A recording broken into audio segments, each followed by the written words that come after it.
आ जाओ।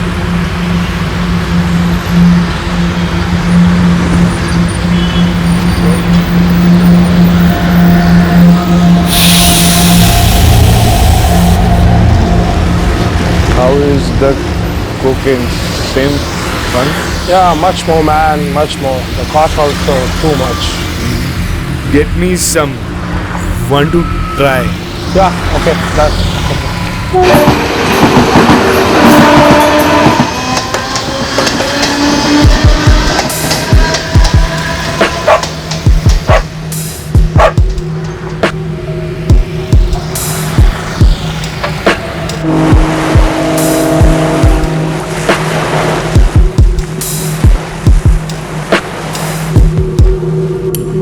साल 2012 में मुंबई में ड्रग कार्टेल से जब्त किए गए ड्रग्स की कीमत करीब 2 करोड़ 20 लाख थी, जो साल 2013 में बढ़कर लगभग 14 करोड़ हो गई। ये तो वो ड्रग्स थे जो बरामद किए गए थे। कितने ड्रग्स बेचे गए, कितने खरीदे गए, कितने लोगों ने ड्रग्स का इस्तेमाल किया और नशे की हालत में उन्होंने कैसे इंसानियत को शर्मिंदा किया, ये दिल दहला देने वाली कहानी है।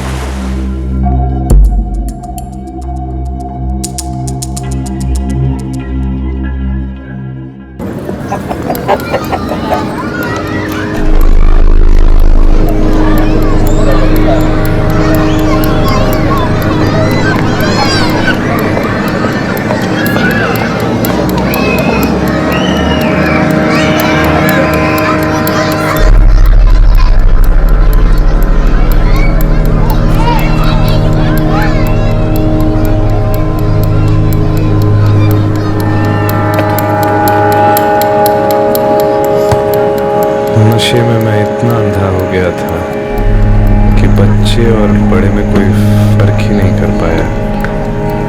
क्या किया, क्या कर रहा था, कुछ नहीं पता।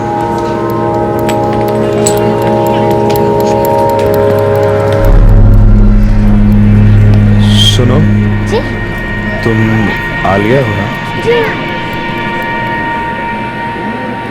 बेखुद किए देते हैं अंदाज़ जाबाना, बेखुद किए देते हैं दुनिया में अगर। अल्लाह रहम, मुझे माफ कर दे। मुझे मेरी गलती का एहसास है, मुझे माफी चाहिए। मैं कसम खाता हूँ कि ऐसी हरकत दोबारा नहीं करूंगा। तुम महशर में भी कह देना मेरे वारिस, महशर में भी कह देना ये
ये जब हमारी रगों में दौड़ता है तो इसका सबसे पहले असर हमारे दिमाग पर, हमारे जहन पर होता है। और जब एक बार जहन मर जाए तो इंसानियत को मरते ज्यादा वक्त नहीं लगता। सही गलत का कोई फर्क नहीं रह जाता, कोई कुछ नहीं सोचता।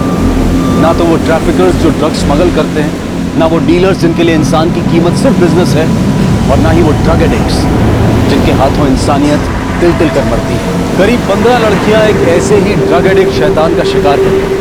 मासूम लड़कियों को अपना शिकार बनाने के बाद भी वो पकड़ा नहीं गया, बेखौफ उनका। आलिया, ए बेटा, सुनो, तुम आलिया हो ना? आलिया, आलिया, ए आलिया, अल्लाह जाने ये लड़की कहाँ चली जाती है। ए आलिया, आलिया को देखा क्या? आलिया, ए आलिया, आलिया, आलिया को देखा क्या आपने? आलिया, मौसी, आलिया को देखा क्या? आलिया को देखा क्या आपने? आलिया, आलिया, चाची,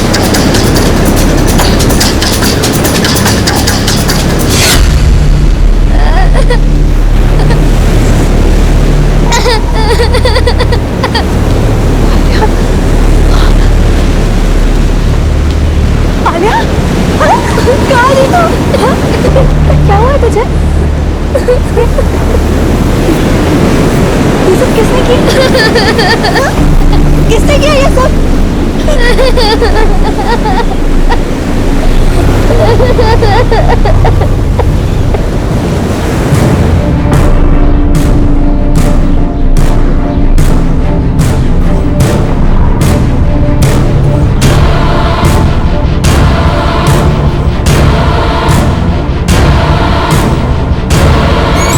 बच्ची कुछ बता नहीं रही है।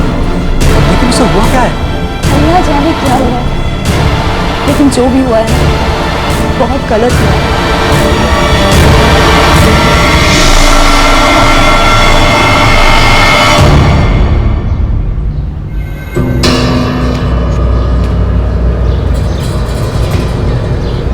सुनो जी तुम आलिया हो ना? जी मैं मुश्ताक, तेरा चाचा सादिक का दोस्त। वो घर पे है? नहीं, वो काम पे गए हैं। ज़रूरी काम था उनसे। अच्छा, मैं तुम्हें अपना नंबर देता हूँ, तुम अपने चाचू से कहना कि वो मुझे फ़ोन कर लें। ठीक है।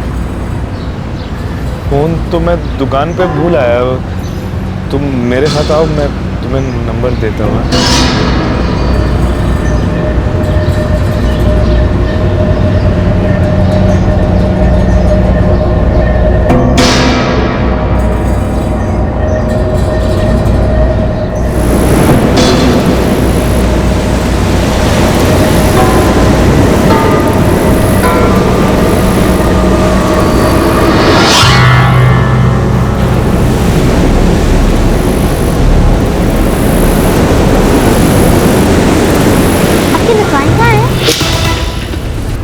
या अल्लाह, मैं क्या मुंह दिखाऊंगा अब्दुल भाईजान को। वो हमारे भरोसे पर अपनी लड़की को हमारे पास छोड़ के गए थे। लेकिन बताना तो पड़ेगा ना। वो भी बच्ची है, सिर्फ 10 साल की तो है। तुम देखना, वो धीरे धीरे सब भूल जाएगी।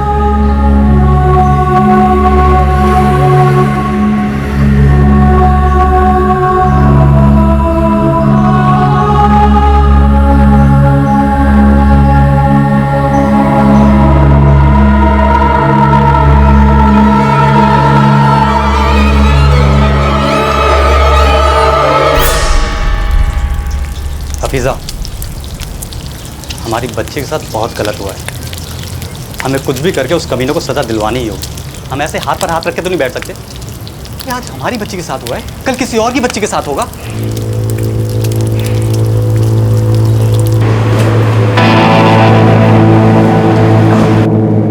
कब वो आई? आज दोपहर करीब 2:30 बजे। उसने अपना नाम मुश्ताक बताया और ये भी कहा कि वो मेरा दोस्त है। वो आलिया को बहला कर ले गया और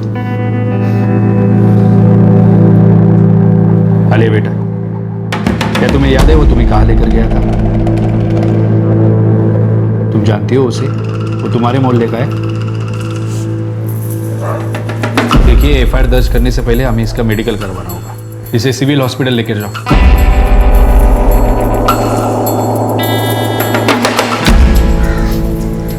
नहीं साहब, मुझे कुछ नहीं पता। मैंने आलिया को देखा तक नहीं। मुश्ताक नाम के किसी आदमी को जानते हो? कोई हो जो मोहल्ले में रहता हो? नहीं साहब। मैं किसी मुश्ताक को नहीं जानता।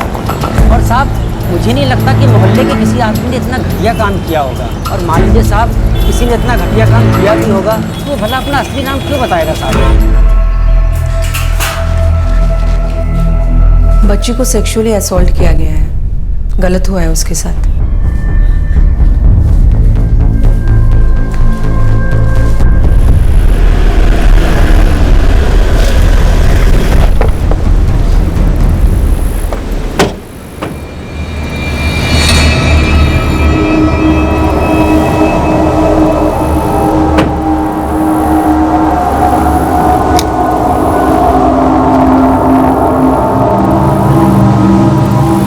बेटा बता सकते हो कहाँ लेके गया?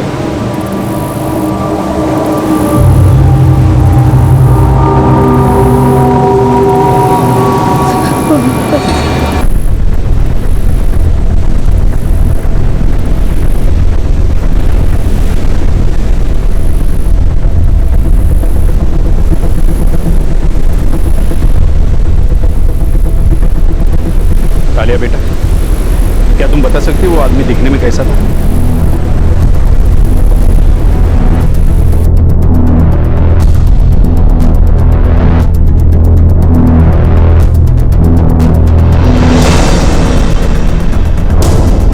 सर वो ठीक से उस आदमी का हुलिया नहीं बता पा रही। 10 साल की बच्ची है सर, बहुत ज्यादा डरी हुई भी है। पूरा मोहल्ला छान, एक भी घर छूटना नहीं चाहिए। Yes sir.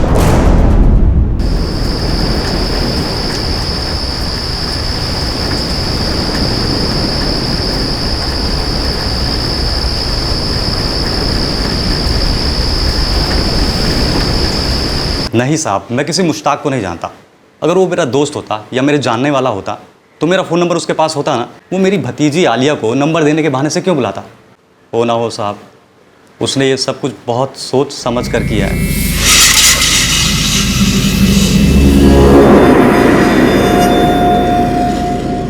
हमने आपके मोहल्ले का एक एक घर छाना, हमें कोई सुराग नहीं मिला। और आलिया इतनी छोटी है कि वो ठीक से उस आदमी का होलिया भी नहीं बता पा रही। एक बार अगर ये स्केच बन जाता तो हमें पता चलता कि वो आदमी दिखता कैसे है। हाथ लग जाए तो वहीं काट डालू हरामजादे को। भाईजान मुझे माफ़ कर दीजिए, गलती मेरी है। मैं छोटी सी बच्ची का भी ख्याल नहीं रख पाया। नहीं सादिक, इसमें तेरी कोई गलती नहीं।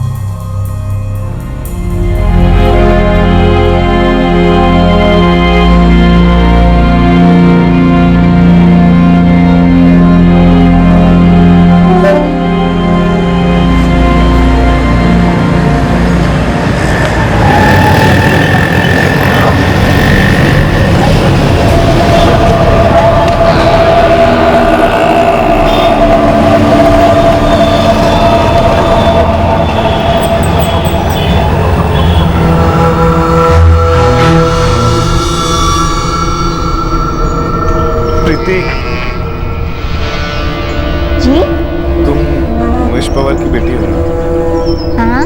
मुझे लगा था। मैं हरीश सिंह हूँ, तुम्हारे पापा का दोस्त। वो किधर है? पापा तो भी काम पर होंगे। तुम उनको मेरा नंबर दे दोगी क्या? बहुत टाइम हो गया उनसे बात नहीं हुई। ठीक है। फोन शायद मैं दुकान पे भूल गया। तुम मेरे साथ आओ, मैं तुम्हें नंबर दे देता हूँ। ठीक है अंकल।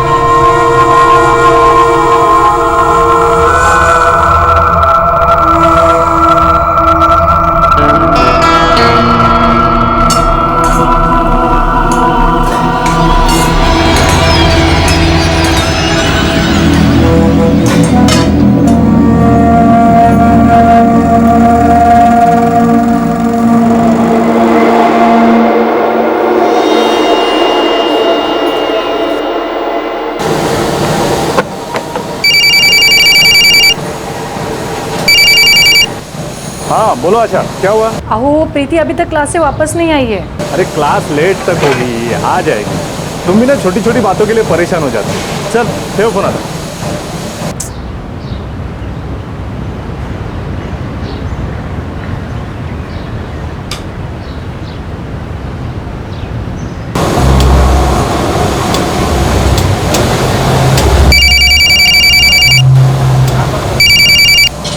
हेलो, क्या मैं उमेश पवार से बात कर रहा हूँ? हाँ जी, आप कौन? मैं रमेश चौहान बोल रहा हूँ, साईनगर बस स्टॉप से। मुझे यहाँ बच्ची मिली है, वो अपना नाम प्रीति बता रही है। वो कह रहे हैं कि आप उसकी पिता है, वो बहुत रो रही है। उसको देख के मुझे ऐसा लग रहा है कि उसके साथ कुछ हुआ है। क्या?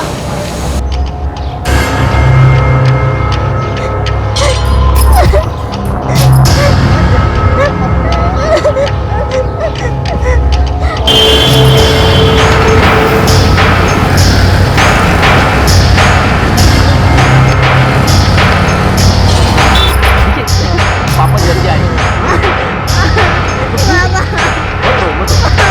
पापा आएंगे।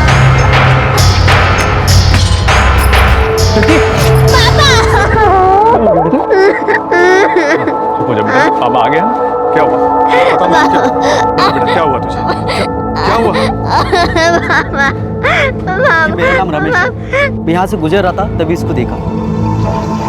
अरे हो बाबा, कामस अरे हो कामाची डिलिव्हरी टाइमवर कर। आम्ही करतो तुला पण। क्या हो बेटा, क्यों रो रही हो?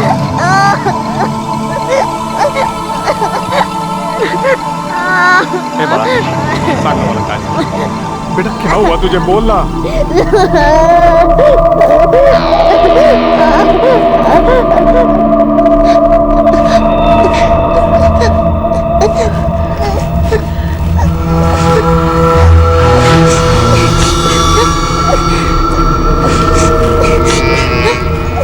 बेटा हमें बताओ, क्या हुआ तुम्हारे साथ? और वो आदमी हरीश कहाँ लेकर गया था तुम्हें?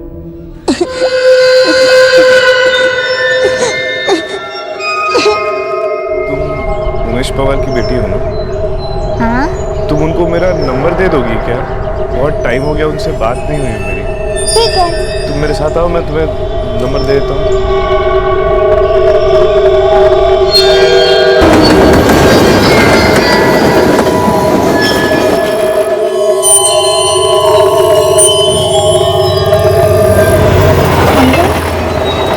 आपकी शॉप कहाँ है?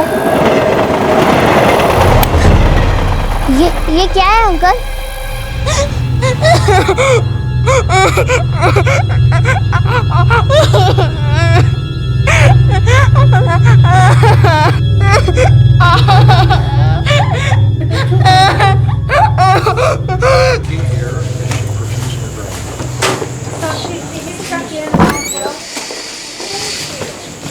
बच्ची पर सेक्सुअल असॉल्ट हुआ है, गलत हुआ है उसके साथ।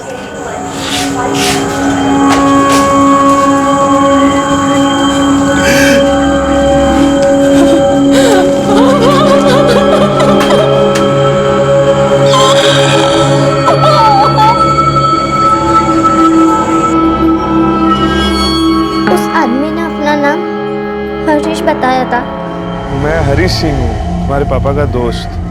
और उसने कहा कि मैं उसका नंबर बाबा को दे दूं, लेकिन मुझे पता नहीं था कि वो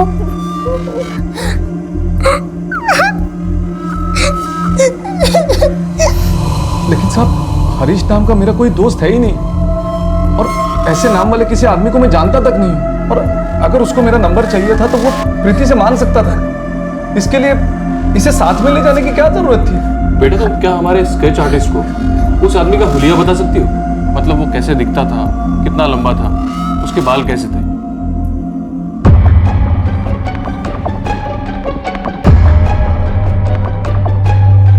उसकी सिर्फ एक आंख थी और दूसरी आंख सफेद थी।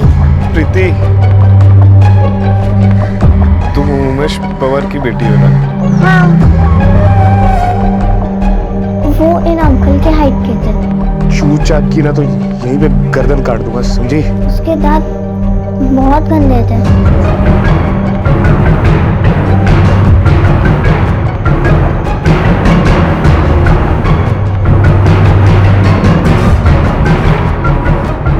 बेटा क्या हुआ, ऐसा दिखता था?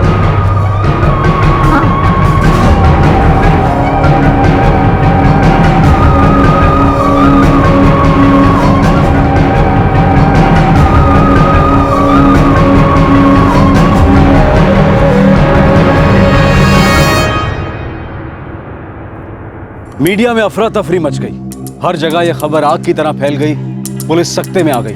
पिछले कुछ महीनों में छोटी बच्चियों के साथ मोलेस्टेशन के और भी मामले सामने आए जिनका अभी तक कोई सुराग नहीं मिला था। सर ये केस एलसी मार्ग में हुआ था जनवरी में।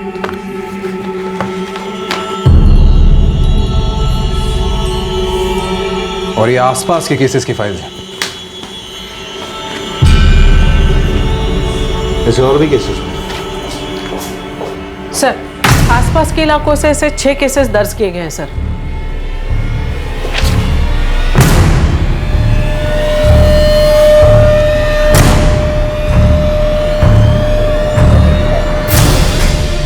ये तो सब वही केसेस है जो दर्ज किए गए। वो आदमी अभी तक पकड़ा नहीं गया। आई एम श्योर कि ऐसे बहुत सारे केस होंगे जो अभी तक रिपोर्ट नहीं लिख पाए।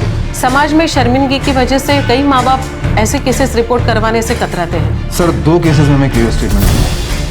एक तो 13 साल की बच्ची प्रीति के केस में और ये एलसी मार्ग पे रहने वाली 10 साल की आलिया उसके केस में। इन दोनों केसेस में साथ में एक ही तंत्र इस्तेमाल किया सर। मैं मुश्ताक, तुम्हारे चाचा सादिक का दोस्त। मैं हरीश सिंह हूँ, तुम्हारे पापा का दोस्त। सर उसने इनसे कहा कि उनकी फैमिली मेंबर्स का दोस्त है और नंबर देने के बहाने नहीं ले गए सर। और दोनों केसेस में उस आदमी ने लड़कियों को नाम से बुलाया, आलिया और प्रीति। तुम आलिया हो ना? जी। प्रीति? जी। आलिया के केस में तो लोकल पुलिस ने पूरा मोहल्ला छान मारा और प्रीति के केस में लोकल पुलिस ने सारे बिल्डिंग वालों और आसपास के सभी लोगों से पूछताछ की। सर मुझे क्या लगता है कि ये किसी सीरियल क्रिमिनल का काम है जो घूम घूम कर छोटी उम्र की बच्चियों को टारगेट कर रहा है। ऐसे घिनौने अपराध करने वाला आजाद घूम रहा है। किसी भी हालत में हमें उसे पकड़ना होगा। आखिरी बार ऐसी शर्मनाक घटना कुर्ला में हुई थी सर। जितनी जल्दी हो सके केस क्रैक करो, जितनी फोर्स चाहिए लगा दो, हर हिस्ट्री शीटर से पूछताछ करो, कुछ भी कर लेंगे इस आदमी को पकड़ो। सर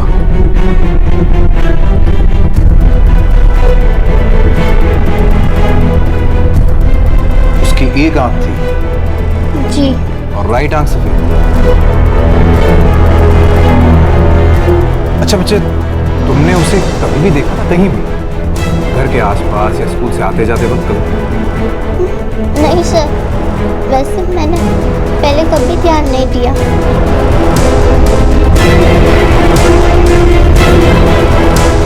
बेटा यही वो सुनो, तुम आलिया हो ना? सारे पुलिस स्टेशन में चेक करो। पास्ट में हुए मोलेस्टेशन केसेस के सारे हिस्ट्री शीटर्स की डिटेल्स चाहिए मुझे। Okay sir. सर हमें अलग अलग जगहों पर अपनी टीम्स भेजनी चाहिए, खासकर सुनसान इलाकों, क्योंकि दोनों केसेस में एक ही पैटर्न, मुजरिम सूनी जगहों पर बच्चियों को अपना निशाना बनाता है। सर हमें पब्लिक प्लेसेस पर भी अपनी पैनी नजर रखनी चाहिए। जनरली ऐसे केसेस में मुजरिम या तो ड्रग एडिक्ट होता है या फिर शराबी होता है। राइट। इससे पहले कि वो किसी और को अपना निशाना बनाए हमें उसे दबोचना होगा।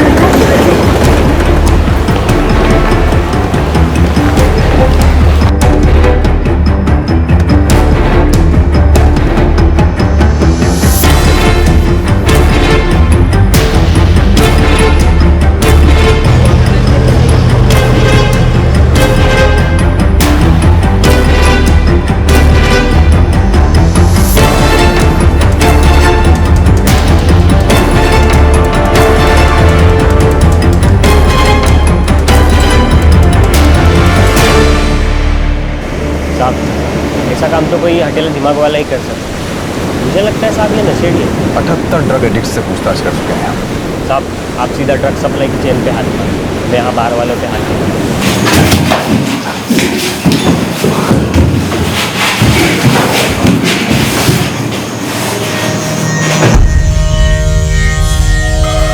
ये आदमी चाहिए मुझे।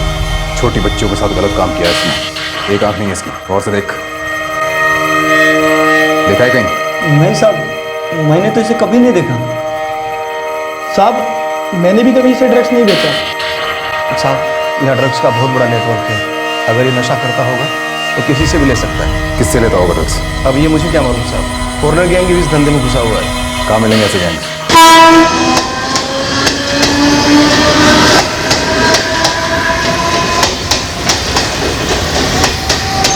आया नहीं? पता नहीं साहब, लेकिन वो हर शाम यहाँ आता है। 10 मिनट में अपना धंधा करता है और पतली गली पकड़ के निकल जाता है। कोई फ़ोन नहीं रखता, फिक्स ग्राहक है सारे। 10 मिनट में जितने ग्राहक आए सो आए, वरना नहीं। बेचता क्या है? सब कुछ बेचता है सर, चरस, गांजा, अफीम, कोकीन और टेबलेट्स। एक कांस्टेबल खड़ा करो सादा वर्दी में। आज नहीं आया लेकिन कल आ सकता है। सर, लगता है उस फॉरेनर ड्रग डीलर को भनक लग चुकी है कि हम लोग उसे ढूंढ रहे हैं।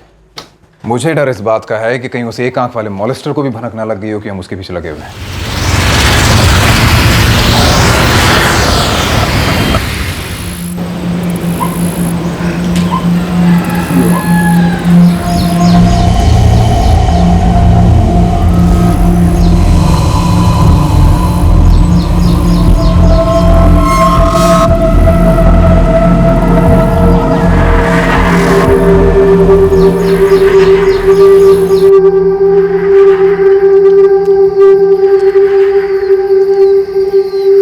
बेटा चावल लेना।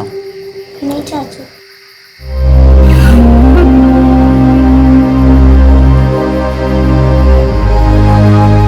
बेटा जो कुछ भी हुआ है इसे बदला नहीं जा सकता। याच्यात तुझी काहीच चूक नाही आहे। कुछ भी हो जाए हमें हौसला नहीं हारना है। मैं और तेरे बाबा है ना तेरे साथ। तू इसे एक बुरा सपना समझ के भूल जा, अपनी पढ़ाई पे ध्यान दे। तू मेरी अच्छी बच्ची है ना?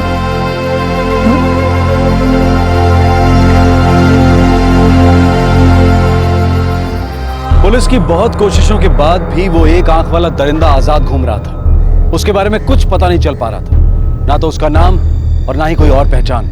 उस घटना के बाद ऐसी कोई दूसरी घटना भी नहीं हुई। तो क्या वो दरिंदा पुलिस के जाल से बच के निकल चुका था? सब हो ना हो वो अलर्ट हो चुका है, या शायद उसने जगह ही बदल दी है। वो फॉरेनर ड्रग सप्लायर भी दोबारा वहां नजर नहीं। ठिकाने बदल दिए दोनों ने शायद। तो क्या अब हम दूसरे शहरों को टारगेट करना शुरू कर दें? जग्गू है। हाँ जग्गू बोल। साहब पता चल गया साहब, सब उसको गोटी बुलाते हैं क्योंकि उसकी एक गोटी जैसी दिखती है। असली नाम क्या है? अशफाक शमीम। एक ड्रग डीलर से इसकी कुंडली मिली है साहब। ये शमीम छोटी मोटी चोरियां करता है, मोबाइल, चैन और ये सब बेचकर ड्रग्स के लिए पैसे जुगाड़ करता है। ड्रग डीलर का नाम? साहब अपने नेटवर्क है, आगे काम आएगा, वहाँ हाथ मत मारो। ठीक है। अशफाक शमीम पूरा नाम नहीं है इसका। अगर छोटी मोटी चोरियां करता रहा है तो किसी न किसी पुलिस स्टेशन में इसका रिकॉर्ड मिलेगा। Find out.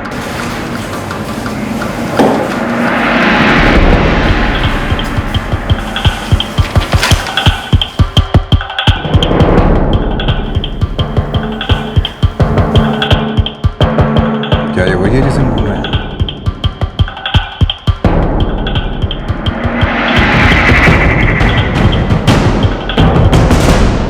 कोई तो ठिकाना होगा इसका। खोद डालो, बाहर निकालो साले को। कोई तो होगा, कोई दोस्त, कोई रिश्तेदार, कोई जान पहचान वाला। ढूंढो उसको।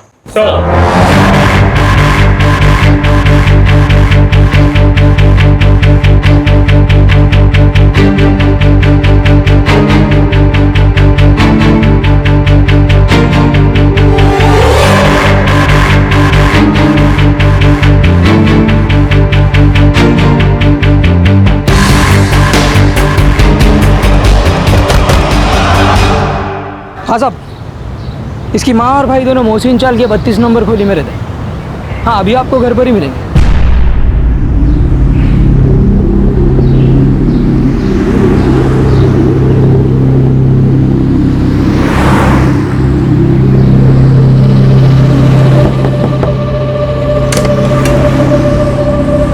मुमताज शमीम।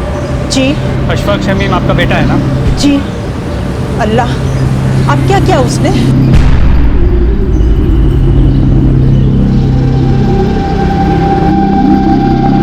हर बार अशफाक की गलतियों के लिए पुलिस हमें पकड़ती है। मैं तो तंग आ गई उससे। साहब हम तो अशफाक से मिलते तलक नहीं। हमें तो ये भी नहीं पता कि वो कहाँ है, क्या कर रहा है। काफी अरसे पहले ही हम लोगों ने उससे हमारे सारे रिश्ते तोड़ दिए हैं साहब, एक माँ का कलेजा जलता है जब उसका बेटा उसके पास नहीं होता। लेकिन मैं एक ऐसी माँ हूँ जिसने अपने बेटे को धक्के देके घर से बाहर निकाल दिया। वो इसी लायक था साहब, बहुत बुरा इंसान है। ना तो खुद सुकून से जीता है और ना ही हमें जीने देता है। ए मुमताज, साजिद, हमें अशफाक चाहिए हर हालत में। अगर वो हमें नहीं मिला ना तो तुम्हारी तकलीफ और बढ़ जाएगी। पहले ही कौन से कम तकलीफें हैं जिंदगी में। हाँ साहब, बड़ी मुश्किल से गुजर बसर होता है और ऊपर से अशफाक की वजह से और परेशान हो गए। हर बार चोरी वो करता है और पुलिस हमें पकड़कर बंद कर देती है। थक गए हैं साहब। वो तो पलट के हमारी तरफ कभी देखता भी नहीं कि हम जिंदा हैं कि मर गए। हाँ, बस जब उसके पास पैसे खत्म हो जाते हैं तो ही उसे हमारी याद आती है। साहब, नशे का आदी है ना। साहब, मैंने खुद अपने भाई को 2 बार पकड़वाया था, लेकिन पुलिस उसे बार बार छोड़ देती है और फिर तलवार हमारे सर घूमती रहती। उसने छोटी बच्चियों के साथ गलत काम किया है। हमें अशफाक चाहिए हर हालत में। अगर वो नहीं मिला तो समाज की और बच्चियों के साथ भी यही कर सकता है। पता नहीं कौन से गुनाहों की सजा दे रहा है अल्लाह, जो ऐसा बेटा दिया। जिंदगी जैसी भी मिली उसे अच्छी बनाता, काम करता, लेकिन नहीं, गलत चीजों में ही दिलचस्पी थी उसकी। तो क्या करते साहब, एक दिन मन मार के घर से निकाल दिया। आप ही बताइए साहब, क्या करती मैं? सब मुझे गाली देते हैं, परवरिश को गाली देते हैं। मैं क्या कर सकती हूँ साहब?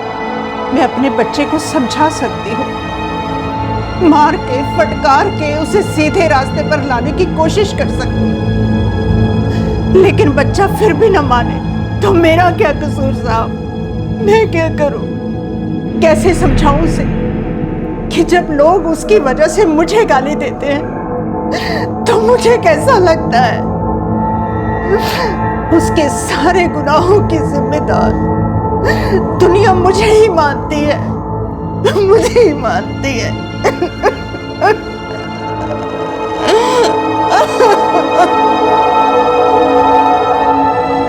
पुलिस अशफाक शमीम के परिवार तक तो पहुंच चुकी थी, लेकिन फिर भी उनके हाथ कुछ नहीं लगा था। वो कहां था किसी को कुछ पता नहीं था। और फिर एक दिन एक खबर मिली। एक मुझे बीच में मत फंसा यार। रिजवान, टेंशन मत ले, मैं हूं ना। गारंटी देगा? 101% गारंटी। चल बता। 3 बजे मठ पे। मठ पे कहाँ?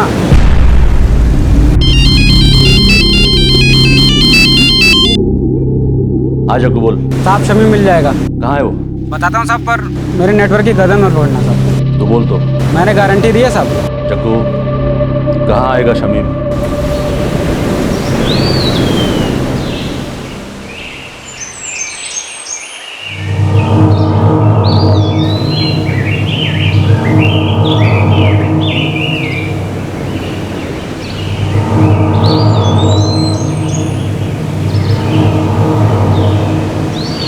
कहाँ है तेरा नेटवर्क? साहब आएगा, पक्का बोला है वो ज़रूर आएगा साहब, लेकिन आप उसको टच मत करना साहब। अपन प्रॉमिस दिया था साहब, बड़े साहब को बोला ना आप। हाँ, लेकिन पहले आने तो दे। आएगा साहब, आएगा। शमीम नया फ़ोन मारा है, तो आपका स्मार्टफोन एकदम पक्का इन्फॉर्मेशन है साहब।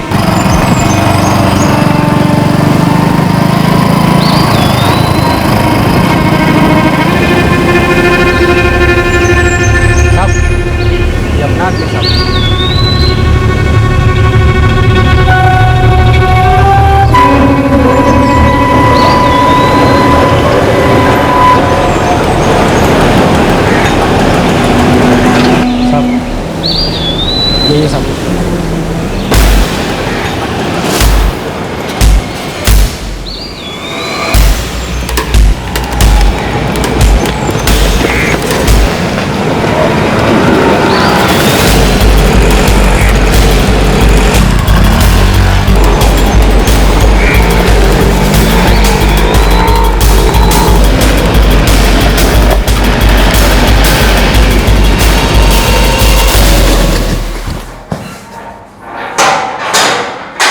सर,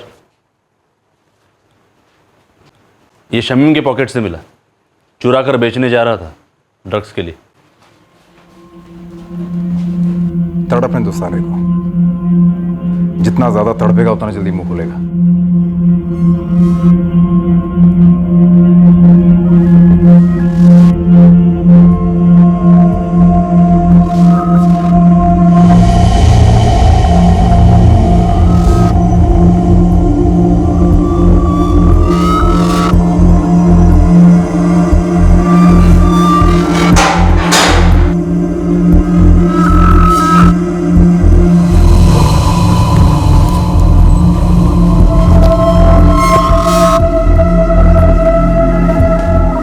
टाइम लेना है तुझे तू ले, मैं इंतजार करूंगा तेरे बोलने का।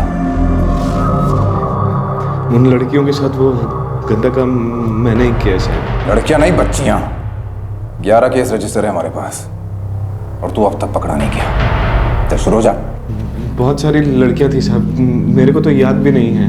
ये हरकतें कब से कर रहा था तू? महीनों से। क्यों? लत लग गई थी साहब। मैं अच्छे और बुरे में फर्क करना भूल गया था। मेरा दिमाग खराब हो गया था साहब।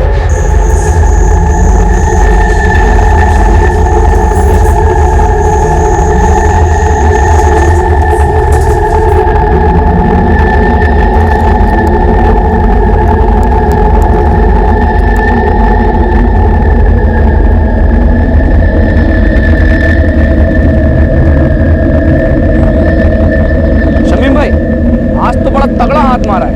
आज तो बनता है साले, आज एक चुस्की ले ही ले, इसका मजा अलग ही है। चल बनता है, आज पिला ही दे। देखिए कितना मजा है इसमें।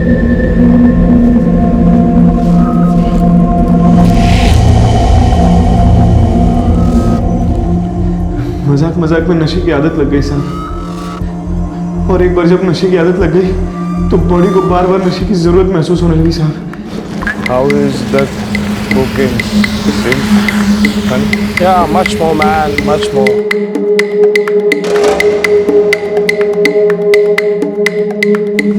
तेरे घर वालों ने तुझे घर से निकाल दिया, पैसे देने बंद कर दिए। कहां से लाता था ड्रग्स के लिए पैसे?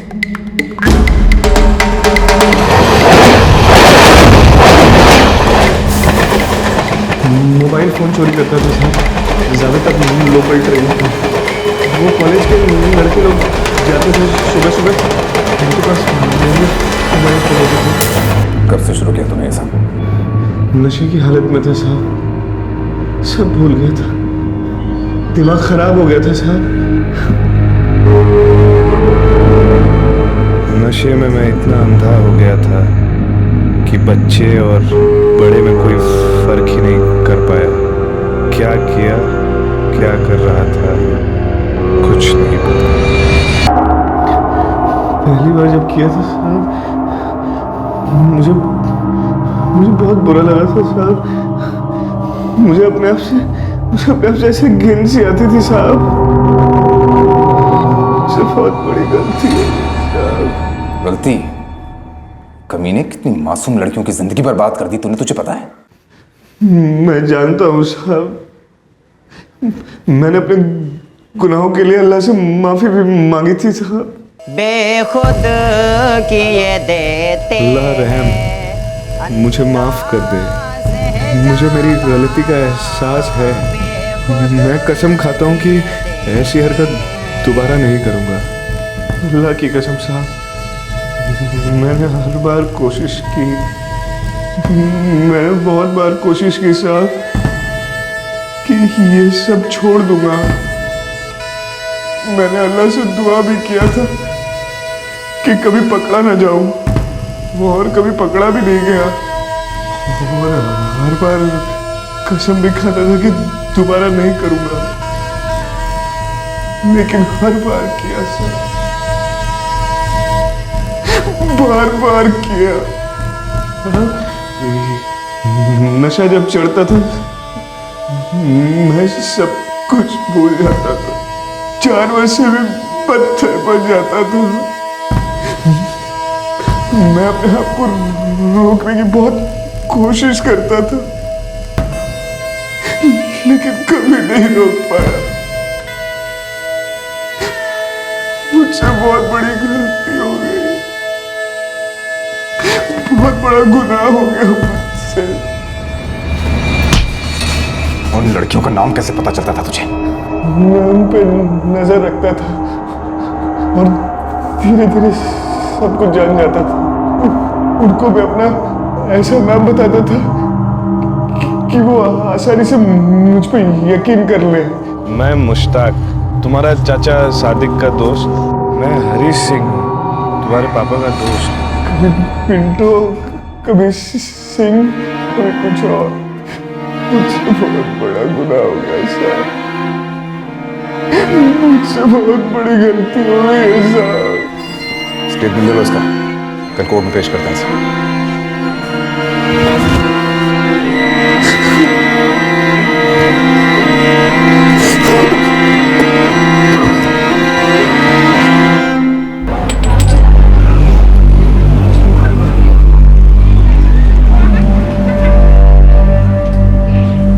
एक बार, बस एक बार पुलिस उससे मिलने दे, वही गाड़ दूंगा हरामजादे को।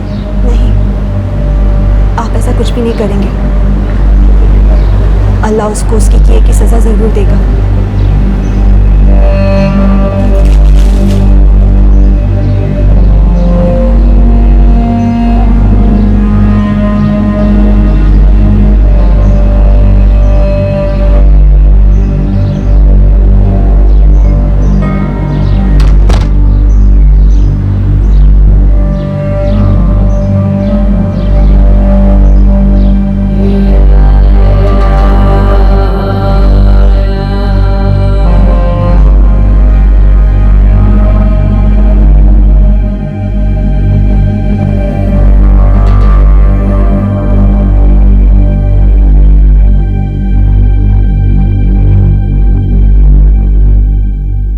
अशफाक शमीम के खिलाफ अलग अलग पुलिस स्टेशंस में बहुत सारे केसेस रजिस्टर्ड थे। शमीम के बयान के मुताबिक ऐसी और भी लड़कियां हैं जो उसकी हैवानियत का शिकार बनी थी, लेकिन उनके केस कभी रजिस्टर ही नहीं किए गए।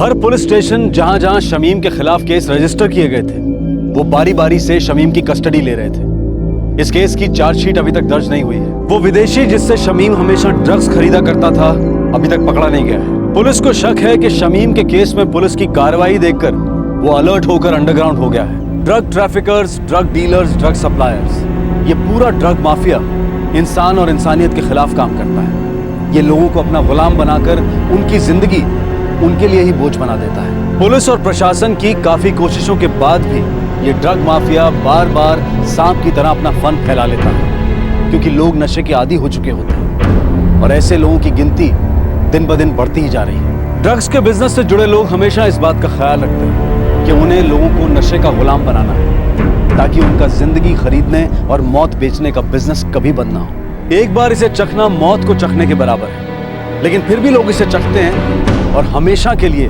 ड्रग माफिया की गिरफ्त में फंस जाते हैं। मौत के इस कारोबार को पूरी तरह से उखाड़ कर फेंकने का एक ही उपाय है, और वो बहुत मुश्किल नहीं है। Just say no to drugs. किसी भी ड्रग से दोस्ती ना करें, ना शौक के लिए, ना मस्ती के लिए और ना ही एक्सपेरिमेंट के लिए। ये वो दोस्ती है जो हमेशा महंगी पड़ती है। हमारे शरीर, हमारे दिमाग को तो जिंदगी का नशा होना चाहिए। ये वो नशा है जो हमारे आने वाले कल के लिए हमें प्रेरित करता है, हमें आगे बढ़ने की ताकत देता है। ये ड्रग्स का नशा आपको जिंदगी से लड़ने की, गमों को भूलने की ताकत नहीं देता, बल्कि आपको बुज़दिल बनाता है। ये जिंदगी का कोई मजा नहीं देता, बल्कि एक ऐसी सजा देता है जिसमें इंसान तिल तिल कर मरता है। हमारे आज के एपिसोड की दूसरी कहानी।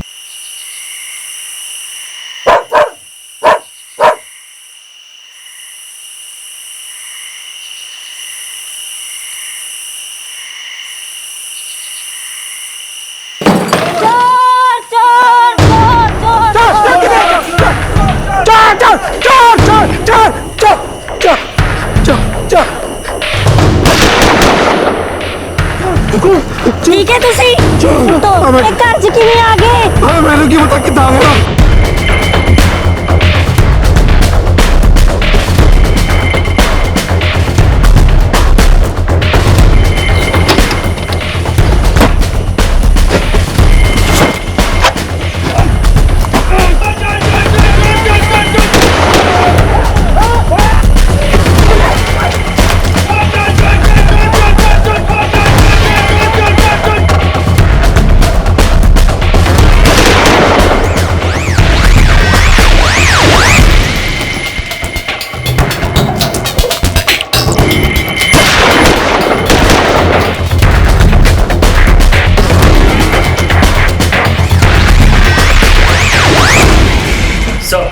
आसपास के चारों गांव में जिन जिन के पास भी लाइसेंसी हथियार हैं चेक कर लिए हैं सर, सभी निर्दोष लगते हैं। मतलब ये गैंग बिना लाइसेंस के हथियारों और कारतूसों का इस्तेमाल कर रहा है। फिर तो इन्हें पकड़ना और भी मुश्किल होगा सर। इतने सारे खबरी फैले हैं, फिर भी इन गैर कानूनी हथियारों और गोले बारूद की तस्करी जारी है। अब तो एक ही तरीका है सर, हमें किसी भी तरह इन्हें रंगे हाथों पकड़ना होगा। और ये आसान गल नहीं है सर, इनके वारदात करने को एक तरीका नहीं है, ये कभी वारदात करते हैं। 8 महीने हो गए हैं इनके स्टैंडअप को चलते, 15 डकैतियां और सारी की सारी एक ही तरह से अंजाम दी हुई, एक ही मोडस ऑपरेंडी, बंदूकें चमकाना, लोगों को डराना, लूटना और भाग जाना। किसी के पास तो इनकी कोई खबर होनी है। सर अपने सारे कॉन्टैक्ट्स निकालो और जितनी जल्दी हो सके कुंडली निकालो सालों। चाल लगा देंगे सर। सिलसिलेवार डकैतियां हो रही थी, इस गैंग के आतंक का साया सर पे नाच रहा था, लेकिन उनका पता लगाना टेढ़ी खीर साबित हो रहा था, क्योंकि वारदातों में इस्तेमाल बंदूकें और कारतूस गैर लाइसेंसी थे। कुछ रिपोर्ट्स के मुताबिक भारत में हत्या, डकैती, लूटपाट और छीना झपटी जैसे 85% अपराधों में गैर कानूनी हथियारों का इस्तेमाल होता है। काफी राज्यों में इस तरह के हथियारों, गोली बारूद के कारखानों की भरमार है, जिनकी तस्करी पूरे भारत में की जाती है और कई बार इनकी कीमत सिर्फ 300 रुपए होती है। इन देसी बंदूकों और कट्टों के अलावा कानूनी कारखानों में बने लेकिन गैर लाइसेंसी हथियारों की तस्करी भी पूरे भारत में की जाती है, जिन्हें प्रभाव और इस्तेमाल में बेहतर समझा जाता है। ये चंडाल चौकड़ी बेधड़क एक के बाद एक डाके डाले चली जा रही थी, लेकिन उन तक जब पहुंचा गया तब वो एक ऐसे अपराध को अंजाम दे रहे थे जो उनके तरीके से अलग था।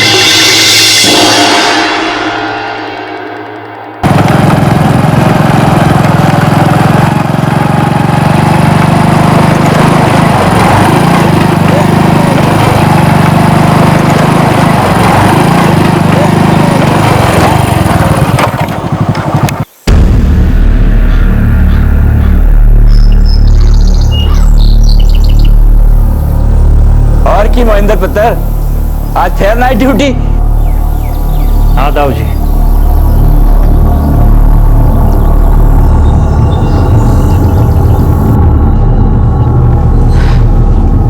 ये ले पुत्र पानी।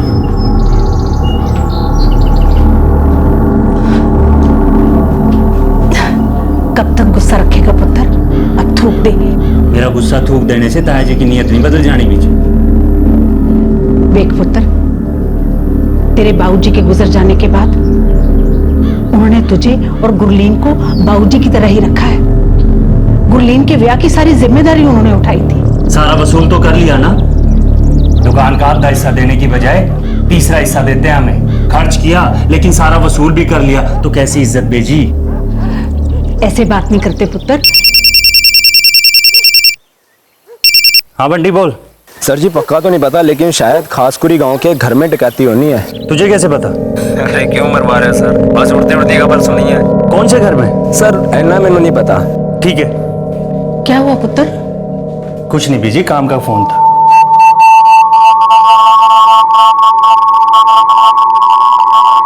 हाँ पराठे ला भाई, ले भाई।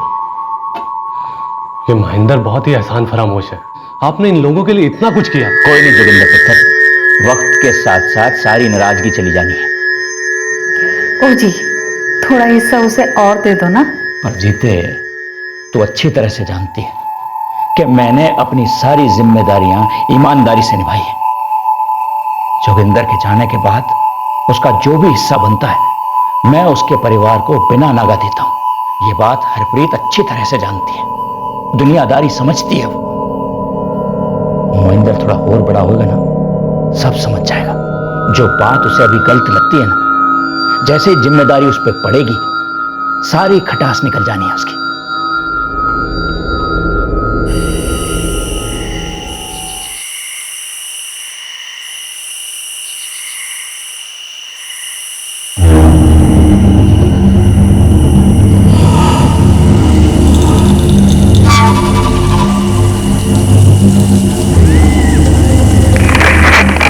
हम यही इंतजार करेंगे। हम पोजीशन में हैं, लेकिन खबर पक्की है ना?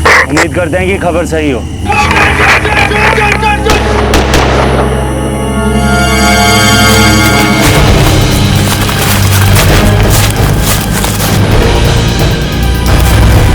रुक जाओ, रुक जाओ, रुक जाओ भागने मत देना इनको, गोली मार दूंगा। रुक जाओ,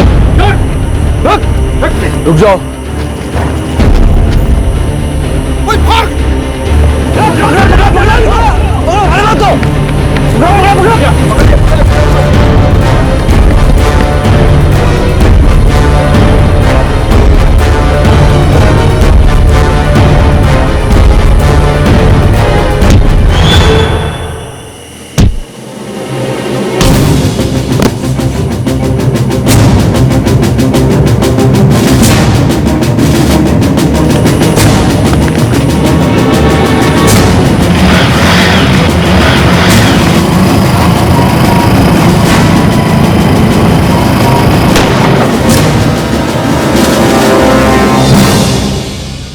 मौका हाथ में था, लेकिन मुजरिम बाल बाल बच निकले।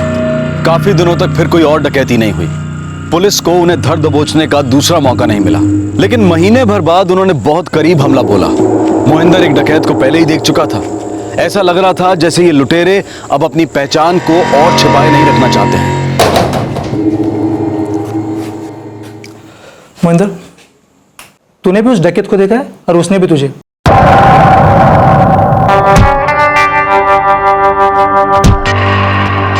आप थोड़ा संभल के रहना।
हाँ पुत्र, मैं तुझे तुरंत नहीं बता पाई। क्या है कि एम्बुलेंस को भी फोन करना था ना। आप कैसे हैं ताया जी? पता नहीं, ऑपरेशन के लिए अंदर लेकर गए हैं। मैं अस्पताल आता हूँ बीजी।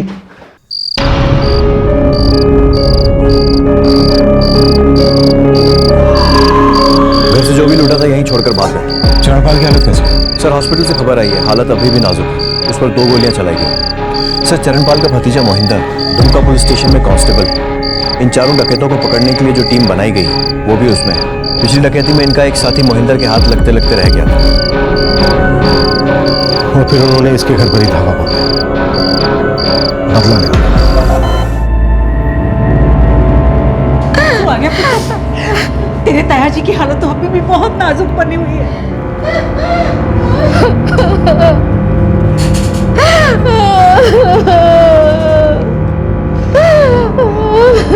फिक्र ना करो ताई जी, कुछ नहीं होना ताया जी को, जल्दी ठीक हो जाने हैं वो। रब पे भरोसा रखो ताई जी।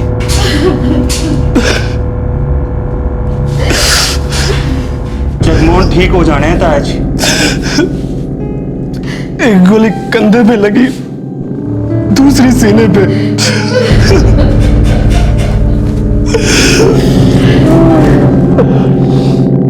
वो पक्का मेरे वास्ते ही आए साथी। मैं छड्डांगा नहीं उन्होंने जगमोहन। मोहिंदर तुम चिंता मत करो, तुम हमारे डिपार्टमेंट के हो। हम पूरा जोर लगा देंगे इन लोगों को पकड़ने के लिए। लगता है तुमसे बदला लेने के लिए क्या है इन लोग? सर मैं 8 महीने से इन लोगों के पीछे पड़ा, उनमें से एक तो मेरे हाथ में आकर फिसल गए। वो लोग डर गए होंगे क्योंकि तुमने उन्हें देख लिया था। वो बदला तो तुमसे लेने आए थे, तुम्हारे ताया जी बेकार में उनका शिकार हो गए। सब पिछली सारी डकैतियों में तो सिर्फ लोगों को डराने के लिए हवा में गोलियां चला देते। इस बार कुछ अलग किया है। सर मैं इसकी इन्वेस्टिगेशन टीम में रहना चाहूंगा।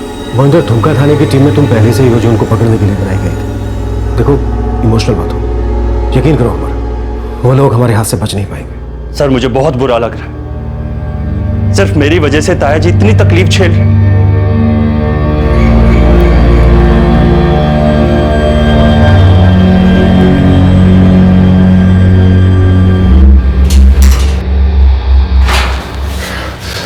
डॉक्टर साहब, बाबूजी कैसे हैं अभी? कंडीशन तो बहुत ही क्रिटिकल है। उनके कंधे की गोली अभी तक निकाल नहीं पाए हम लोग।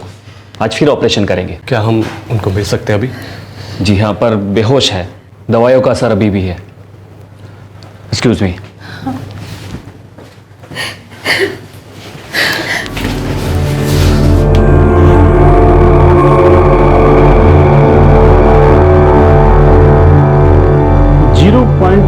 बोर बुलेट का खोल है ये।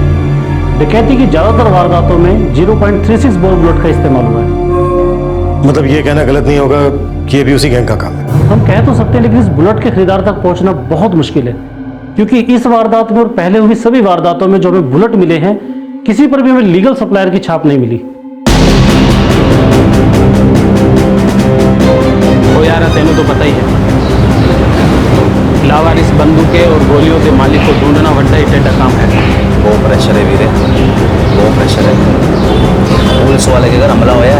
वो भाई, ये जितने भी सप्लायर होते हैं ना, इनके साथ काम करने वाले लोग पुलिस के बहुत करीबी होते हैं। इन्हीं लोगों की निगरानी में सप्लायर्स और ग्राहकों के बीच बिजनेस होता है।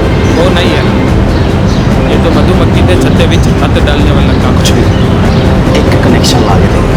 चल कोशिश करता हूँ। एक सप्लायर का लिंक मिल जाए साहब, उसके बाद मैं कुछ ना कुछ जानकारी तो ला ही दूंगा साहब। धर्म, तुझे क्या लगता है किसी पुलिस वाले का कनेक्शन हो सकता है इस लिंक से? साहब मुझसे पूछ रहे आप? साहब काम बहुत मुश्किल है, एक दिन का टाइम दो साहब मुझे, मैं कुछ ना कुछ तो निकाल ही लाऊंगा साहब। सर, दुमका पुलिस ने लाइसेंसी हथियार स्कैन किए हैं, लेकिन कोई सुराग नहीं मिला। सर, इसमें बिना लाइसेंस वाले हथियार और कारतूस इस्तेमाल हुए, लेकिन देसी कट्टे नहीं थे। सर, गोलियां तो कहीं और से स्मगल होती हैं, उनका यहाँ पे रिकॉर्ड नहीं होता है, और यहाँ पर लीगल हथियार बनाने वाले भी काफी हैं। लेकिन यहाँ पर अपराधों में जो ज्यादातर बंदूकें इस्तेमाल होती हैं, वो बिना लाइसेंस वाली होती हैं। अच्छा मोहिंदर, उसका चेहरा हल्का सा भी याद नहीं है तुम्हें? सर मैंने याद करने की बहुत कोशिश की, रात का टाइम था ना सर, अंधेरा बहुत था, इसलिए कुछ साफ दिखाई नहीं दी।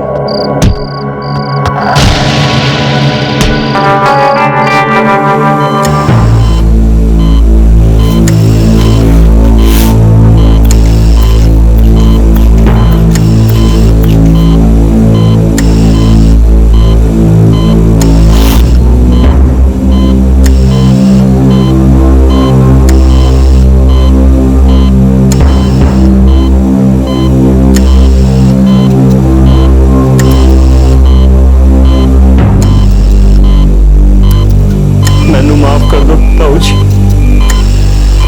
माफ कर दो मैंने।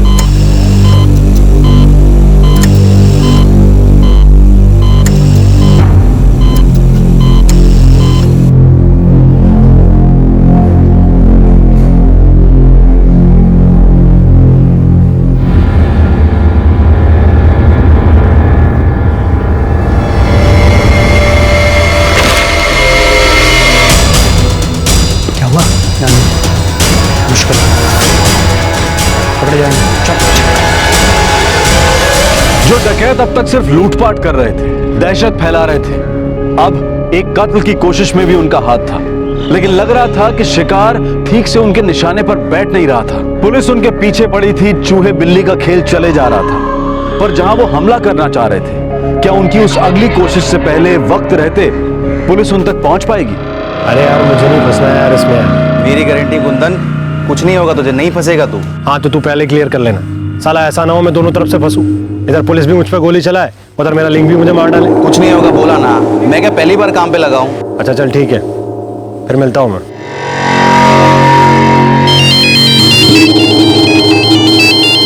हाँ धर्म बोल।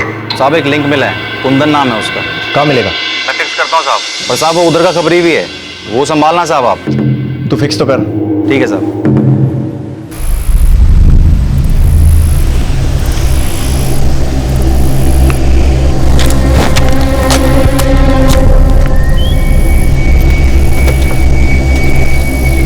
श्रीकांत साहब। कुंदन।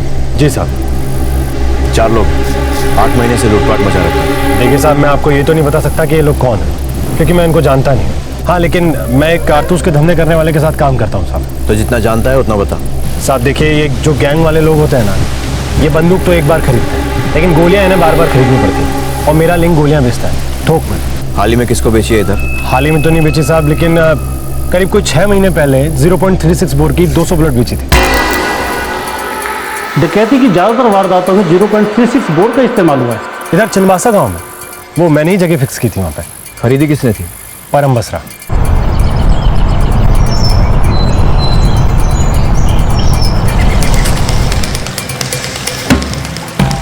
ये 200 है। हाँ, इतनी तो चाहिए थी मुझे।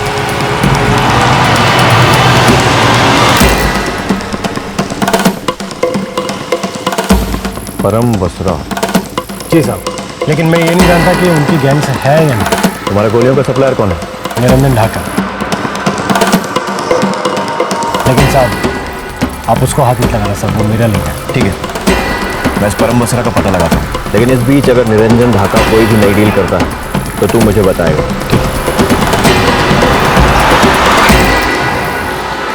अगर परम बसरा उस गैंग का है तो 3 लोग और भी होने चाहिए। सर, कुल मिलाकर 4 लोग हैं। ढूंढते हैं, पता लग ही जाएगा। ढूंढो, लेकिन जरा भी भनक नहीं लगनी चाहिए। ऐसा ना हो कि वालट हो जाए। टारगेट सही लगता है, एक चांस लेकर देखते हैं, लेकिन सावधानी से। सर, कंधे से गोली निकाल दी गई है। अब बाबूजी को ठीक होने में और कितना टाइम लगेगा? थोड़ा वक्त लगेगा। अगर सब कुछ ठीक रहा तो 15 दिन में उनको छुट्टी भी दे देंगे। हाँ, पर ध्यान रहे, उनको पूरी निगरानी की जरूरत है। एक गोली हार्ट के पास लगी थी, जानते हैं ना? जी डॉक्टर साहब। वीर जी, एक गल करनी सी आपसे। हाँ बोल। वीर जी, इन लोगों के अलावा हमारा कोई और परिवार भी तो नहीं है ना? तुसी गुस्सा छड़ दो अब। मैनू पता है गुरली, छड़ दी नाराजगी।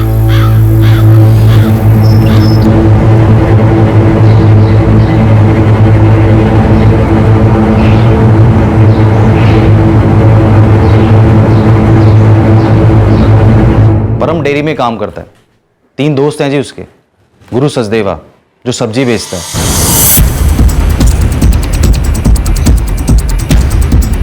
चंद्रूपल जो किसी ढाबे पे काम करता है,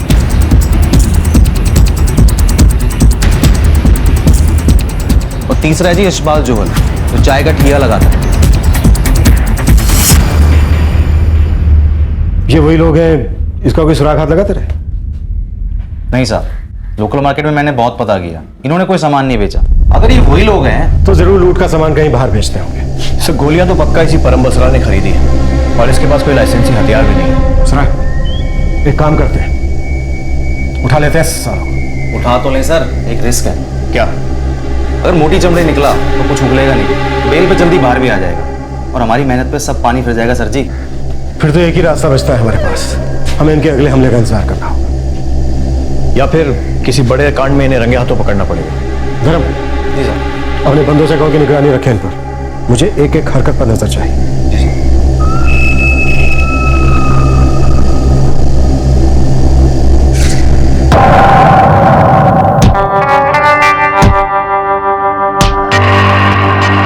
सर, रात का टाइम था और अंधेरा बहुत था, किसी का चेहरा साफ दिखाई नहीं थी।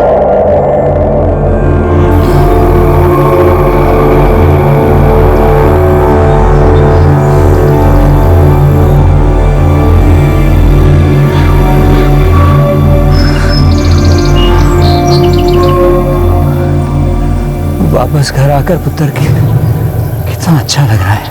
मैं अभी पानी लेकर आती हूँ।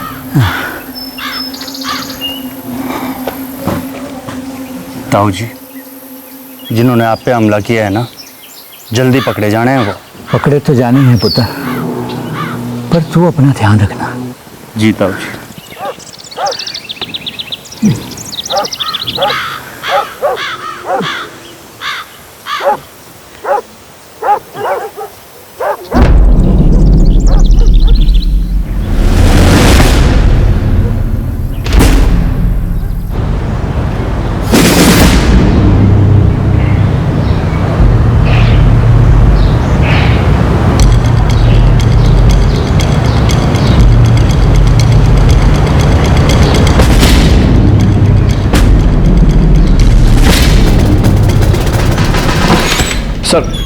परम बसरा, गुरु सचदेवा, चंदर उपल और यशपाल जौहल, चारों पर निगरानी है, लेकिन कोई खास हरकत नहीं है। सराय, मुझे तो शक हो रहा है कि हम सही रास्ते पर हैं भी या नहीं।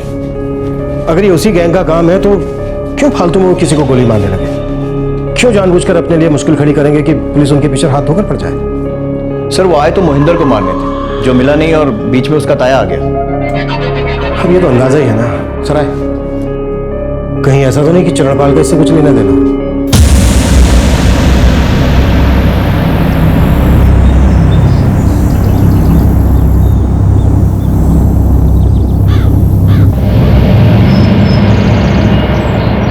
पुलिस की तफ्तीश किसी भी सिरे तक पहुंच नहीं पा रही थी।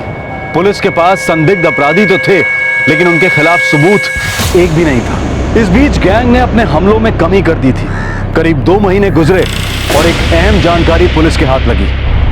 साहब, पक्का पता नहीं, लेकिन परम बसरा हो सकता है। कितनी डील होनी है वो मालूम नहीं साहब, लेकिन निरंजन ढाका ने कच्चा घोड़ा गांव के भारी इलाके में मुझे हरी झंडी बताने को बोला था। अगर मैंने बोला कि सब सेफ है तो कल 12 बजे डील पक्की। ठीक है, हम लोग पहुंच जाएंगे। हाँ साहब, लेकिन मुझे और निरंजन ढाका को कुछ नहीं होना चाहिए। ओए, तू फिक्र न कर।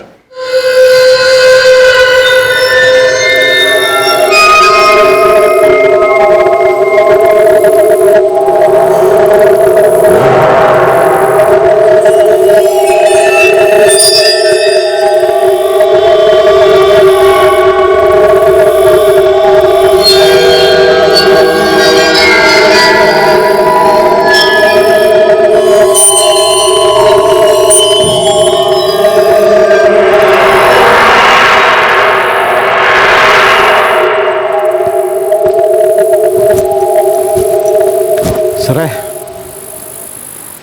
12 तो बज गए।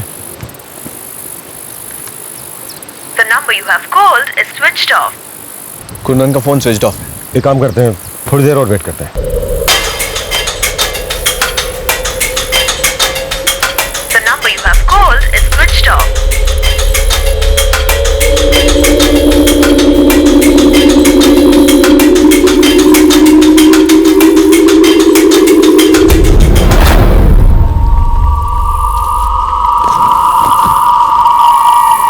सराय, मुझे लग रहा है झूठी खबर थी। कुंदन का फोन। कुंदन, किधर है तू? हम लोग तेरा वेट कर रहे हैं। हाँ साहब, डील हो गई साहब। क्या? जी हाँ, वो निरंजन ने लास्ट टाइम पे जगह बदलने को कहा, मैं कुछ नहीं कर सका साहब। परम बसरा ही था ना? जी जी, गोलियां परम बसरा ने ही खरीदी।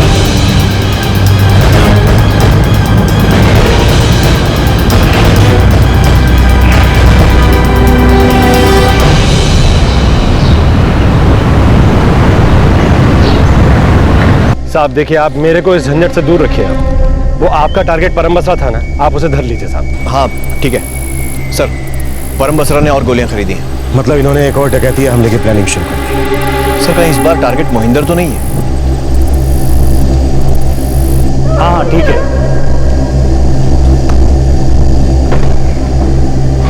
एक खबर मिली है, लेकिन कच्ची पक्की है। पता लगाकर इन्फॉर्म करता हूँ सर। खबर की जरूरत पड़े तो बताना। सर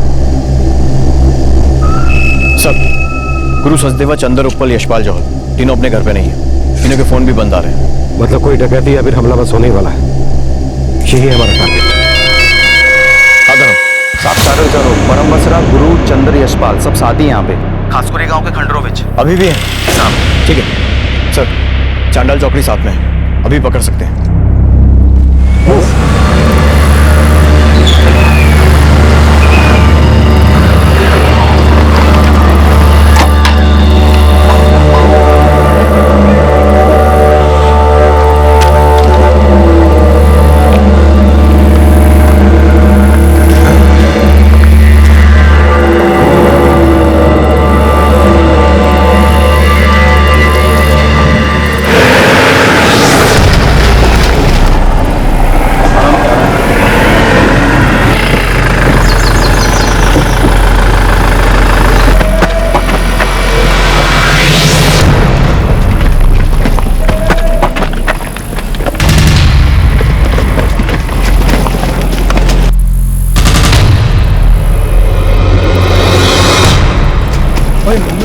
टाइम कौन सा ठीक रहेगा?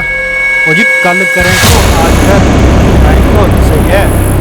सर तुम जिससे को लगा नहीं पड़ सकता।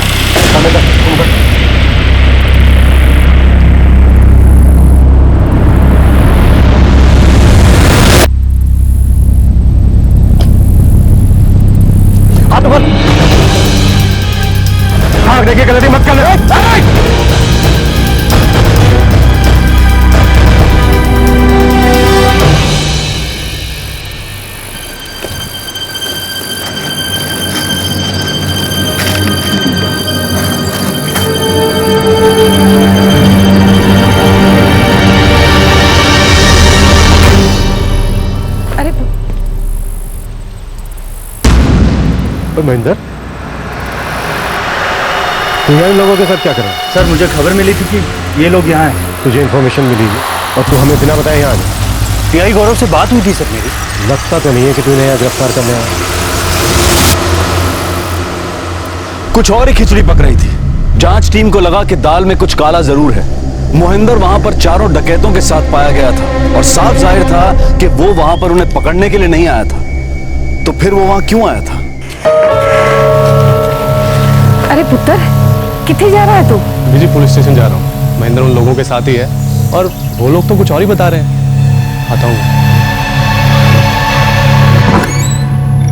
सत श्री अकाल साहब। सत श्री अकाल।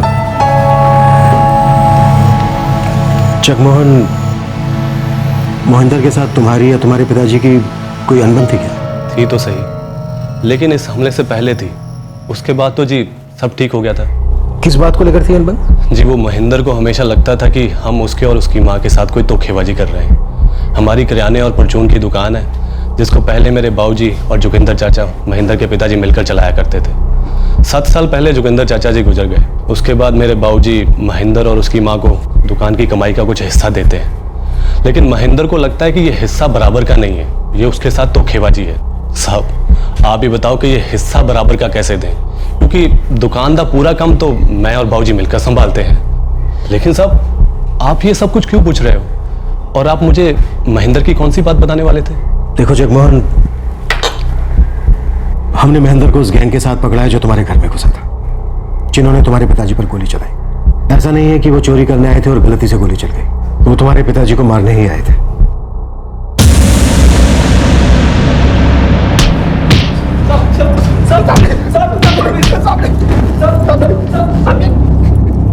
मार मार के बुलाहट कर देना है तुम लोगों को, क्योंकि सच में गलत है। सब महेंद्र के घर चोरी करने वास्ते नहीं गए थे सब चोरी तो बहाना था सब। असल मकसद तो चंद्रपाल को मारना था, लेकिन मार नहीं पाए साहब। फिर अस्पताल में कोशिश की, वो बड़ा मुश्किल था साहब, छोड़ दिया।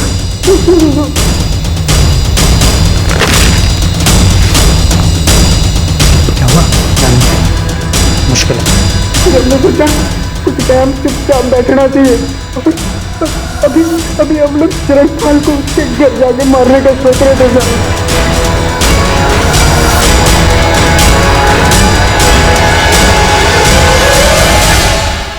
मतलब तुम लोग उसे मारने के लिए एक हमलावर प्लान कर रहे थे? अगर मैं गलत नहीं हूं तो इस सारी प्लानिंग मंदर की करी धरी है ना?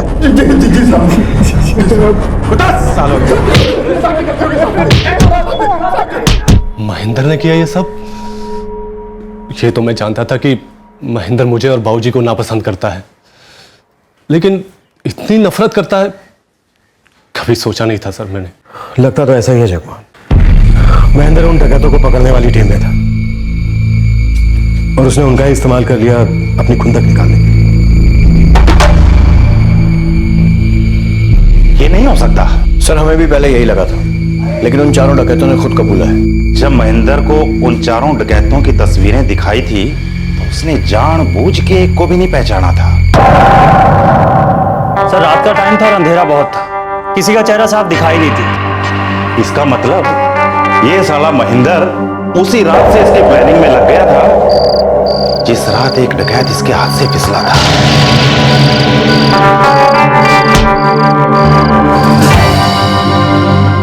उन चारों ने कबूल कर लिया है कि तूने ही अपने ताया को मारने की उन्हें सुपारी दी थी। तू चाहे अब कितनी भी नौटंकी कर ले कि तू वहां सिर्फ उन्हें पकड़ने के लिए गया था। तेरा भांडा फूट चुका है।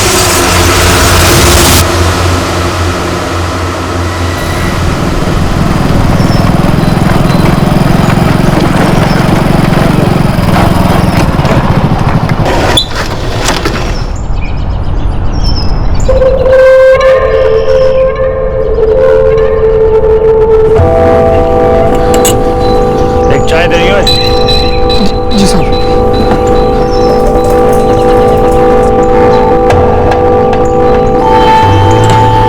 8 महीने से तुम लोगों की तलाश कर रहा हूं। क्या बात कर रहे हैं साहब? तेरा चेहरा अच्छे से याद है मुझे। तुम 4 डकैतों में से एक है ना? जी मामूली चाय वाला। तुझे घसीट के ले जाकर खाल उधेड़ूंगा ना तेरी, तो तू सब कुछ सच सच उगल देगा। पर मैं ऐसा कुछ करूंगा नहीं। अगर तू वही करे जो मैं कहूं, वो भी चुपचाप। पल्ले पैगी गल। और कौन कौन है तेरी गैंग में?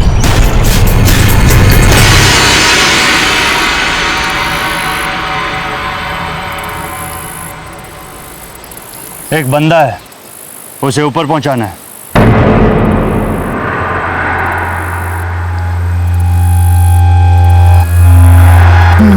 नहीं साहब जी, हम तो ये छोटी मोटी लूटपाट करते हैं, मारने वारने का काम हमारा नहीं है जी। पकड़ के बंद कर दिया ना, तो इतना टूटोगे कि जीना मुश्किल हो जाएगा तुम लोगों का। बस काम ऐसे करो कि लगे आए थे लूटपाट करने, गोली चल गई और बंदा ऊपर। मैं तुम लोगों में से किसी का नाम भी जाहिर नहीं होने दूंगा। बड़ा खतरनाक काम है। हमें तुम लोगों के पास कोई चारा नहीं, मना तो तुम लोग मुझे कर नहीं सकते, लेकिन फिक्र मत करो, कुछ ना कुछ जरूर दूंगा, लेकिन काम होने के बाद। समझ गए? उड़ाना किसको है जी? हाँ, मैंने अपने ताऊजी को मरवाने की कोशिश की, लेकिन बच गए वो। मैंने तो दोबारा कोशिश की थी उनको मरवाने की। कब से धोखा देते आ रहे हैं हमें। सब कुछ आगे जाके अपने बेटे को ही तो देने वाले थे। तू तो एक पुलिस वाला था, अच्छी तरह से जानता था कि जुर्म कर कोई बच नहीं सकता। जिन लोगों को पकड़ने के लिए तुझे काम पर लगाया था, तूने उन्हीं लोगों को अपने काम पर लगा लिया।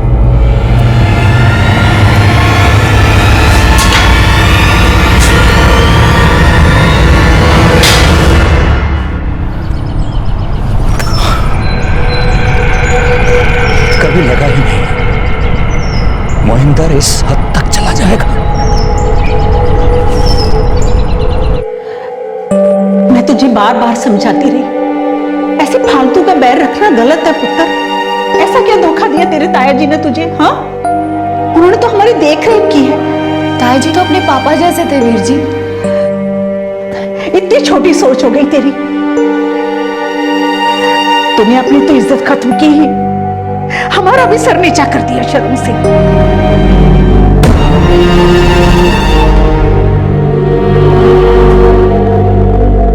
मोहिंदर का सामना डाका डाल रहे इस गैंग के एक सदस्य से हो गया। मोहिंदर ने इसे अपने नीच इरादों के लिए इस्तेमाल किया और अपने ताया जी चरणपाल पे गोली चलवा दी, जिनसे वो काफी वक्त से नाराज था। चरणपाल जी की हालत अब भी नाजुक है, लेकिन उनकी सेहत में दिन ब दिन सुधार हो रहा है। जो भी हथियार ये गैंग इस्तेमाल करता था, वो सारी बंदूकें, वो कारतूस गैर कानूनी और बगैर लाइसेंस के थे। जांच से सामने आया कि जिन बंदूकों का इस्तेमाल किया गया था, वो एक लाइसेंस्ड गन मैन्युफैक्चरिंग यूनिट से चुराई गई थी। उस कारखाने में एक गैंग मेंबर काम करता था। वो रात के अंधेरे में बंदूकों को वहां से निकालता और फिर उनका इस्तेमाल किया जाता। बाद में उन्हें साफ करके उनकी सही जगह पर पहुंचा दिया जाता। इसलिए गैंग का सुराग मिलना और मुश्किल हो रहा था। कुछ रिपोर्ट्स के मुताबिक लाखों गैर कानूनी, गैर लाइसेंसी हथियारों का इस्तेमाल पूरे देश भर में अपराध के लिए किया जाता है। ये बंदूकें, पिस्तौलें, कारतूस, गोलियां पूरे देश में तस्करी के जरिए पहुंचती हैं। इनके अलावा बहुत से इल्लीगल हथियार बनाने वाले कारखाने प्रशासन की नाक के नीचे काम करते हैं। क्या ऊपर की रजामंदी के बिना ये कारखाने एक भी दिन चल सकते हैं? मानव तस्करी और ड्रग तस्करी की तरह हथियारों की तस्करी की जड़ें भी पूरी दुनिया में फैली हैं, जिसपे एक बहुत बड़ी इकोनॉमी टिकी है। आपसे फिर मुलाकात होगी क्राइम पेट्रोल दस्तक में एक और नए केस के साथ। तब तक अपना ख्याल रखें, सुरक्षित रहें और सबसे जरूरी सतर्क रहकर एक अच्छे नागरिक का फर्ज अदा करें। जय हिंद। इस तरह के और भी एपिसोड देखने के लिए हमारे चैनल को सब्सक्राइब करें और बेल आइकन दबाना ना भूलें।